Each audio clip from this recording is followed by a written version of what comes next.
अध्यक्ष महोदय, मंत्री महोदयाने लिखित उत्तर दिलेलं आहे, ते तोंडी उत्तर दिलेलं आहे, ते कारवाई करू वगैरे वगैरे हे नेहमीचीच उत्तर असतात, त्यात काही नवीन नाही.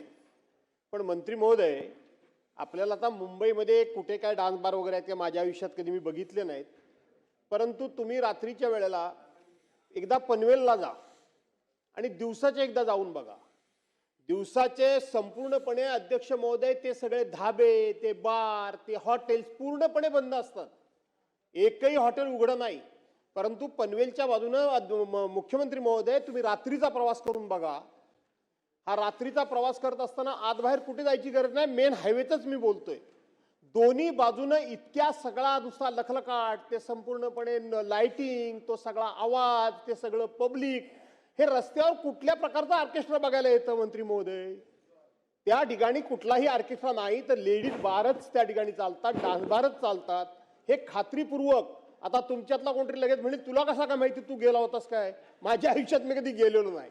पण दिवसा एकदा जा आणि रात्री एकदा जा, आपल्याला आपोआप फरक जाणवेल. काही वेगळी चौकशी करण्याची गरज नाही. आणि म्हणून खरोखर जर आपल्याला याच्यावर बंदी आणायची असेल तर आपण या विषयामध्ये एकदा खात्री करून कठोर कारवाई कराल का मुख्यमंत्री महोदय? नाही अध्यक्ष महोदय, आपल्याला कल्पना आहे की या राज्याच्या विधानसभेमध्ये माननीय आर पाटील साहेब असताना आपण डान्स बार बंदीचं विधेयक आणलं आणि आपण डान्स बार बंदी केली. त्यानंतर सर्वोच्च न्यायालयाने ते आपलं विधेयक हे निरस्त केलं. ते निरस्त केल्यानंतर मी मुख्यमंत्री असताना पुन्हा आपण नव्याने विधेयक आणलं आणि पुन्हा डान्स बार बंदी केली. पुन्हा ते सर्वोच्च न्यायालयामध्ये गेलं आणि सर्वोच्च न्यायालयाने ते निरस्त करताना त्यावेळी हे सगळे जे डान्स बारचे मालक आहेत यांनी त्या ठिकाणी असं सांगितलं की आम्हाला डान्स बार नाही, आम्हाला ऑर्केस्ट्रा बार चालवायचे. मग सर्वोच्च न्यायालयाने त्या संदर्भात आपल्याला निर्देश दिल्यानंतर आपण अत्यंत कडक अशा प्रकारच्या अटी शर्तीचा पुन्हा कायदा केला.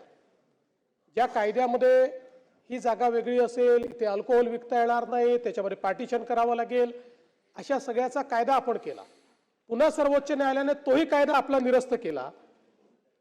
पुन्हा आपण नव्याने काही नियम केले आणि ते नियम त्यानंतर मात्र सर्वोच्च न्यायालयाने आपले नियमबाह्य केले नाही.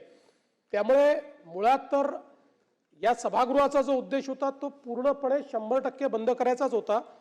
पण दुर्दैवाने सर्वोच्च न्यायालयाने हे घटनाबाह्य आहे आणि त्याच्यात त्यांना अधिकार आहे अशा सगळ्या गोष्टी केल्या. पण आता कोणालाही लायसन्स डान्स बारचा नाही, आता ऑर्केस्ट्रा बारचा लायसन्स आपल्याकडे आहे.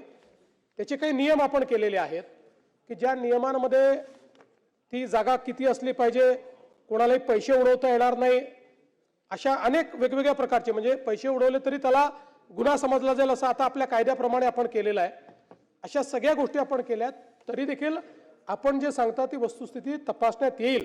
कारण आमच्या इकडे अनेक वेळा अशा तक्रारी येतात की ऑर्केस्ट्रा बारच्या नावाने काही लोक डान्स बार चालवतात किंवा आता ऑर्केस्ट्रा बारमध्ये तिथे महिलांना काम करण्याची मुभा आहे, परवानगी आहे, ती कोर्टाने दिलेली आहे. पण त्याचा काही ठिकाणी दुरुपयोग देखील होत नसेलच असं मी म्हणत नाही. मला निश्चितपणे वाटतं की एवढं शक्य आहे. त्यामुळे आपण जे पनवेलचं सांगितलेलं आहे त्याची तपासणी पुन्हा एकदा केली जाईल.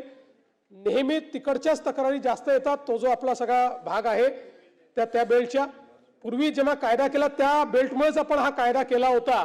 त्यामुळे पुन्हा तिथली तपासणी करण्यात येईल. आणि जसं राज्यमंत्री महोदयांनी सांगितलं की काही आपण आता कारवाई करतो, काही ठिकाणी लायसन्सेस त्यांचे आपण सस्पेंड करतो आपल्या कायद्याप्रमाणे.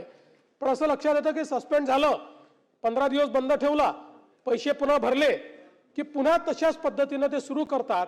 त्यामुळे कालच आम्ही त्याचे आदेश दिलेले आहेत की एकदा सगळ्या निर्णयांची तपासणी करून त्यांना जी काही फेअर सुनावणी असते किंवा प्रिन्सिपल ऑफ नॅचरल जस्टिस असतो याचा एकदा नीट विचार करून 3 वेळा किंवा 5 वेळा असं काहीतरी एक आपल्याला ठरवावं लागेल की जर त्यांचं उल्लंघन झालं तर मात्र मग त्यांना परमनंटली ते बंद करण्याचा कायद्यामध्ये तरतूद करायची.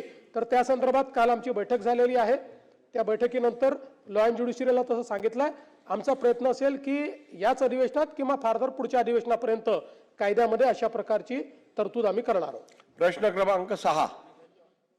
नोकरी असो वा लग्न, चष्म्याची अडचण आता होऊ देऊ नका. नंदादीप नेत्रालयात या आणि तुमच्या चष्म्यापासून मिळवा कायमची मुक्ती. कारण आता चष्मा घालवण्याची लासिक शस्त्रक्रिया फक्त 32,999 रुपयात. शिवाय 5,000 रुपयांपर्यंतचे लासिक स्क्रीनिंग अगदी मोफत. ऑफर मर्यादित कालावधीसाठी. तर वाट कसली बघताय, आजच कॉल करा 92-2000-1000. नंदादीप नेत्रालय, न्यू शाहूपुरी, कोल्हापूर. दृष्टी म्हणजे नंदादीप. ताज्या घडामोडी पाहण्यासाठी माझा महाराष्ट्र न्यूजला आजच सबस्क्राईब करा.